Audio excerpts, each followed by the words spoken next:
పాత్రికేయ రంగంలో పెను మార్పులు తీసుకువచ్చిన రామోజీరావు మృతి తీరని లోటు అని సీనియర్ జర్నలిస్ట్ జ్వాలా నరసింహారావు అన్నారు. రామోజీరావు నమ్మిన సిద్ధాంతానికి కట్టుబడి పత్రికా రంగంలో గ్రామీణ వార్తలు మొదలుకొని అంతర్జాతీయ వార్తల వరకు ప్రాధాన్యమిచ్చారని కొనియాడారు.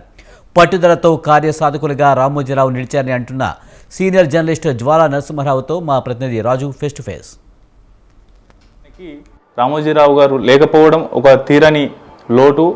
పాత్రికేయ రంగం కూడా తీవ్ర దిగ్భ్రాంతి వ్యక్తం చేస్తున్నటువంటి పరిస్థితి ఉంది. ప్రస్తుతం ఆయన గురించి తెలుసుకునేటటువంటి ప్రయత్నం చేద్దాం. మనతో పాటు సీనియర్ పాత్రికేయులు జ్వాలా నరసింహారావు గారు ఉన్నారు. సార్ నమస్కారం. సార్, రామోజీరావు గారిని దగ్గర నుంచి చూశారు, ఆయనతో మీకు మంచి పరిచయాలు ఉన్నాయి. సార్, ఆయనతో మీకున్నటువంటి అనుభవాలు కావచ్చు, ఏ విధంగా ఉండేవి సార్? వ్యక్తిగతంగా రామోజీరావు గారి మరణం పట్ల నేను తీవ్ర సంతాపాన్ని వ్యక్తపరుస్తున్నాను. ఆయన కుటుంబ సభ్యులకు కూడా నా సంతాపం తెలియజేస్తున్నాను. అత్యంత సన్నిహితంగా రామోజీరావు గారితో మెలిగే అవకాశం నాకు లేదు, కానీ సన్నిహితంగా ఆయన్ని గమనించే అవకాశాలు కలిగినాయి నాకు. నేను బిహెచ్ఎల్ హైయర్ సెకండరీ స్కూల్లో పనిచేస్తున్న రోజుల్లో ఆయన ఈనాడు వైజాగ్ ఎడిషన్ ప్రారంభించిన రోజుల నుంచి గమనిస్తూ వచ్చాను వారిని. ఆయన అలా అలా అలా అలా అంచెలంచెలుగా ఒక్కొక్క మెట్టు ఎదుగుతున్న రోజుల్లో నాకేదైతే నేపథ్యం ఉందో కమ్యూనిస్టు భావజాలం, ఆయన కూడా కమ్యూనిస్టు భావజాలం నేపథ్యం ఉన్నదని తెలుసుకున్న రోజుల్లోనే ఆయన దగ్గర పనిచేస్తున్న ఒక వ్యక్తి, చాలా అత్యంత సన్నిహితంగా పనిచేసిన వ్యక్తి, నాకు పోస్ట్ గ్రాడ్యుయేషన్లో నా క్లాస్మేట్, ఆయన మార్గదర్శిలో పనిచేసేవాడు. సో అలా ఒకటి రెండు సందర్భాల్లో ఆ వ్యక్తి ద్వారా కలవడం జరిగింది.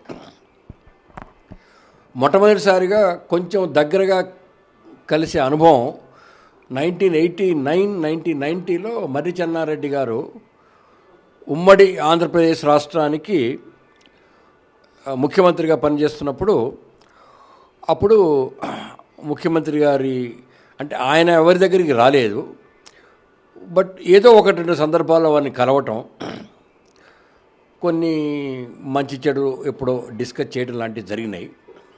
అంతే తప్ప నాకు క్లోజ్ అసోసియేషన్ ఏం లేదు. అయితే ఒకానొక సందర్భంలో శాసన మండలిలో జరిగిన ఒక చిన్న గొడవ నేపథ్యంలో రామోజీరావు గారికి ఏదో అరెస్ట్ వారెంట్ రావటం ఇలాంటివి జరిగినప్పుడు ఆయన పట్టుదలని నేను చాలా క్లోజ్గా పత్రికల ద్వారా అబ్జర్వ్ చేశాను. అప్పట్లో పత్రికలకు ఏదో నేను బహుశా ఆర్టికలో లేదో లెటర్స్లో ఏదో రాసినట్టు కూడా గుర్తుంది. అంటే ఆ మనిషి దేనికి కూడా పట్టు వదలడు అనమాట. అంటే తాను నమ్మిన సిద్ధాంతం ఇది కరెక్ట్ అనుకుంటే కరెక్ట్, అంతే. సో అట్లా క్లోజ్గా అబ్జర్వ్ చేస్తూ ఆయన సినిమాలు తీసే రోజుల్లో తీయక ముందు కూడా ఆయన సితారా అవార్డులో ఏదో అవార్డులు ఇచ్చేవాడు. ఆ అవార్డుల ఫంక్షన్ కూడా నేను ఒకటి రెండు సందర్భాల్లో పోయినాను. సినిమాలు తీయడం మొదలుపెట్టిన తర్వాత ఆ ఫంక్షన్స్ పెట్టలేదని నేను అనుకుంటున్నాను. ఆయన ఇంగ్లీష్ పేపరు న్యూస్ టుడే అనే పేపర్ పెట్టినప్పుడు అందులో పనిచేసిన వాళ్ళ ద్వారా అప్పుడప్పుడే నేను ఆర్టికల్స్ రాస్తూ చిన్నగా ఈనాడు వాడి అలా అలా అలా అలా ఒకటి రెండు సందర్భాలలో మాట్లాడే అవకాశం వచ్చింది. అయితే నేను కేసీఆర్ గారి దగ్గర చీఫ్ పబ్లిక్ రిలేషన్స్ ఆఫీసర్గా చేరిన తర్వాత అంటే నాకు తెలిసినంత వరకు సబ్జెక్టు కరెక్షన్, జనరల్గా ఎంత పెద్ద వ్యక్తి అయినా ఎవరైనా సరే రామోజీరావు గారి దగ్గరికి పోయి ఆయనకు గౌరవం ఇచ్చి ఆయనతో మాట్లాడేవారు. మా కేసీఆర్ గారు కూడా అంతే గౌరవంగా ఆయనతో ఉండేవారు. కానీ ఎందుకో రామోజీరావు గారు preferred to come to him to secretariat, పాత సెక్రటేరియట్ బిల్డింగ్లో. అప్పుడు ఆయన రామోజీ ఫిల్మ్ సిటీలో ఈ ఆధ్యాత్మిక పరమైన బ్రహ్మాండమైన ఒక సముదాయం నిర్మిస్తున్న నేపథ్యంలో అనమాట. ఆయన వచ్చినప్పుడు నేను దిగి కిందికి వచ్చి వారిని, నేను పిఆర్ఓగా ఉన్నాను కాబట్టి తీసుకెళ్తుంటే నేను ఆశ్చర్యపోయాను. కనిపించగానే పాత రోజులు అంటే చెన్నారెడ్డి గారి దగ్గర పనిచేసిన సందర్భం గుర్తు చేసుకుంటూ బాగున్నారా అని పేరుతో పలకరిస్తే నేనైతే కొంచెం ఆశ్చర్యపోయినాను. ఎందుకంటే నాకు అంతగా గుర్తుండవు కొన్ని విషయాలు, కానీ ఆయన గుర్తుంచుకున్నాడు. ఆయనతో పైకి రావటం, మాట్లాడినాక ఉండటం, తర్వాత పోవడం, పంపించడం. ఆ తర్వాత మళ్ళీ ఎప్పుడు సందర్భాలు రాలేదు. కానీ ఒక 20 నెలల క్రితం మా అమ్మాయి కూడా జర్నలిస్టే, డాడీ నేను ఒకసారి వెళ్ళి రామోజీరావు గారిని కలిసి ఇంటర్వ్యూ చేస్తాను, అవకాశం ఉందంటే అక్కడ ఎవరో తెలిసిన వాళ్ళని కాంటాక్ట్ చేస్తే అడగగానే పాప ఆయన వెంటనే రామన్ అన్నాడు తన్ని. కానీ నేను పోలేకపోయినాను ఆవేళ. వెళితే for some reason or other not on video, but నువ్వు మాట్లాడమ్మా, మాట్లాడితే పర్వాలేదు అంతసేపు అయినా అని పాపం 1-2 గంటలు మాట్లాడి మా అమ్మాయి నేను రాసిన ఆధ్యాత్మికమైన పుస్తకాలు ఇచ్చినప్పుడు నన్ను గుర్తు చేసుకొని ఫోన్లో నాతో మాట్లాడారు. మా అమ్మాయి ఫోన్ కల్పిస్తే మాట్లాడారు. బహుశా మరి మా అమ్మాయికి ఇచ్చిన ఇంటర్వ్యూయే లాస్ట్ టైం అనుకుంటా, తర్వాత ఎవరికి ఇచ్చారో నాకు తెలియదు. ఒక మహామనిషి, ఒక గొప్ప వ్యక్తి, తాను నమ్మిన సిద్ధాంతానికి విరుద్ధంగా ఎవరు ఏది చేసినా దాన్ని వ్యతిరేకించిన ఒక మహామేధావి, తెలుగు పత్రికా రంగంలో ఒక కొత్త ఒరవడిని తీర్చిదిద్దినటువంటి మేధోశాలి. అతను ఏ పని చేసినా మార్గదర్శి కానివ్వండి, ఆ ప్రియాపత్రులు కానివ్వండి, సినిమా నిర్మాణం కానీ ప్రతిదానికి ఒక నేపథ్యం ఉన్నదనే విషయాన్ని అన్నదాత అనేది ఒక మ్యాగజైన్ ఉండేది. కాబట్టి చాలా గొప్ప వ్యక్తి, మరణించాడు. మరణించేంత వరకు కూడా ఏదో బెర్ట్రాండ్ రస్సెల్ లాగా ఏదో ఒక పద్ధతిలో, తనదైన పద్ధతిలో, ఆయన ఆరోగ్యం సహకరించిన పద్ధతిలో ప్రత్యక్షంగానో పరోక్షంగానో వ్యవస్థల మీద అన్యాయం జరిగినప్పుడల్లా పోరాటం చేస్తూనే వచ్చాడు. మరోసారి ఆయనకు, ఆయన కుటుంబ సభ్యులకు నా తీవ్ర సంతాపం. ముఖ్యంగా ఆయన జర్నలిజానికి చేసినటువంటి సేవలు కావచ్చు, పాత్రికేయ రంగంలో ఆయన తీసుకొచ్చినటువంటి మార్పుల గురించి చెప్పాల్సి వస్తే మొదట ఏం చెప్తారు సార్? పత్రికా రంగంలో ఆ రోజుల్లో అన్ని పత్రికల పేర్లు ఆంధ్ర ఆంధ్ర ఆంధ్ర ఆంధ్ర అని ఉండే. కానీ మొట్టమొదటిసారిగా ఆంధ్ర అన్న పేరు లేకుండా, అంటే ఇక్కడ నేను ఆంధ్ర తెలంగాణ ఆ విధంగా మాట్లాడలేదు.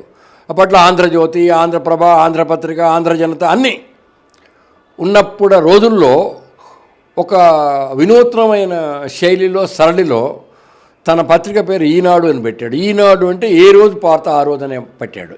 కొత్తగా డిస్ట్రిక్ట్ ఎడిషన్స్ అనేటువంటిది స్టార్ట్ చేసింది కూడా నాకు గుర్తున్నంత వరకు ఈనాడు పత్రికే. మూడోది ఏంటంటే ఈనాడు పత్రిక ఆ రోజుల్లో పత్రికలలో అంటే మొత్తం జాతీయ పార్టీలు డామినేట్ చేస్తున్న ఆ రోజుల్లో పత్రికలలో ప్రాధాన్యం అంతా కొంత జాతీయ వార్తలకు ఎక్కువ ప్రాధాన్యం ఉండే, ఆ తర్వాత ప్రాంతీయ వార్తలు, ఆ తర్వాతనే జిల్లా వార్తలు, ఆ తర్వాత ఇలా ఇంకా మరీ మాట్లాడాలంటే అంతర్జాతీయ వార్తలకు కూడా ప్రాధాన్యం ఉంటూ వచ్చాయి.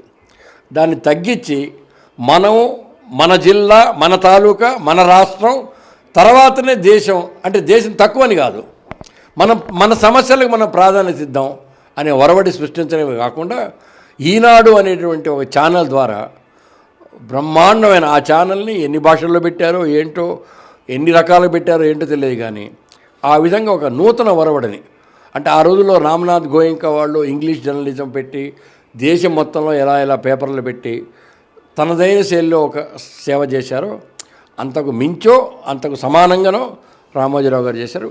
అదే జర్నలిజానికి కొత్త ఒరవడి. ఎదుగుదలలో కావచ్చు, ప్రియాపచ్చల నుంచి ఒక పద్మ విభూషణ్ వరకు ఎదిగినటువంటి ప్రస్థానం ఆయనది. అయితే ఆ క్రమంలో ఆయనలో మీరు దూరం నుంచి అయినా చూసినటువంటి భావజాలాలు కావచ్చు ఏ విధంగా అనిపించేది సార్ ఆయన గురించి? చెప్పే కదా, పట్టుదల గల వ్యక్తి. ఆయన పట్టుదల బట్టి సాధించింది ఏమీ లేదు, అన్నీ సాధించాడు. పద్మభూషణలు, పద్మవిభూషణలు ఇలాంటివన్నీ కూడా ఆయనకు అది సహజంగా రావాల్సినటువంటి మర్యాదలన్నీ వచ్చినాయి. అంత ప్రత్యేకంగా నేను చెప్పే కదా, నాకు సాన్నిహిత్యం లేదు ఆయనతోటి ప్రత్యక్ష సంబంధాలు లేవు. పరోక్షంగా వినటం, పరోక్షంగా కలవటం, ఉద్యోగరీత్యా 1-2 సార్లు కలవటం తప్ప నాకు పెద్దగా పరిచయం లేదు. కాబట్టి ఆ వ్యక్తిగతంగా విశ్లేషించేటువంటి ఇది నాకు తెలియదు. నేను దూరం నుండి చేసి ఆయన చదివి ఆయన గురించి విన్నవి కన్నవి ద్వారా చెప్పినవి ఇవి అంతే అండి. ఇవాళ ఆయన తుది శ్వాస విడిచారు, ఆయన గురించి చెప్పాలి అంటే 2 మాటల్లో ఏం చెప్తారు? చెప్పే ఒక మహామనిషి, ఒక మహా వ్యక్తి, మహా పట్టుదలన్న వ్యక్తి, తను అనుకున్న కార్యం సాధించాలనుకునే వ్యక్తి, తను ఏ కార్యక్రమం చేసినా, ఏది చేపట్టినా, ఏది కొత్తగా ప్రారంభించినా దాన్ని పట్టుదలతో ముందు కొనసాగించాలన్న దీక్ష కలిగిన వ్యక్తి, అకుంఠిత దీక్షతో అనుకున్నవన్నీ నిర్వర్తించి విజయవంతంగా ముందుకు సాగి అమోఘమైన సేవ అందించిన వ్యక్తి. మరొకసారి ఆయన మరణానికి నా తీవ్ర సంతాపం, కుటుంబ సభ్యులకు కూడా సంతాపం. Thank you so much. ఇది ఓవరాల్గా సీనియర్ పాత్రికేయులు జ్వాలా నరసింహారావు గారు చెప్తున్నటువంటి మాట. అనుకున్నది సాధించే వరకు కార్యసాధకులుగా ముందుకు సాగేటటువంటి తత్వం ఆయనలో, రామోజీరావు గారిలో ఉండేది అనేది కూడా ఆయన చెప్తున్నటువంటి మాటలుగా ఉన్నాయి. కెమెరా పర్సన్ అఖిల్తో రాజు, స్వతంత్ర టీవీ, హైదరాబాద్.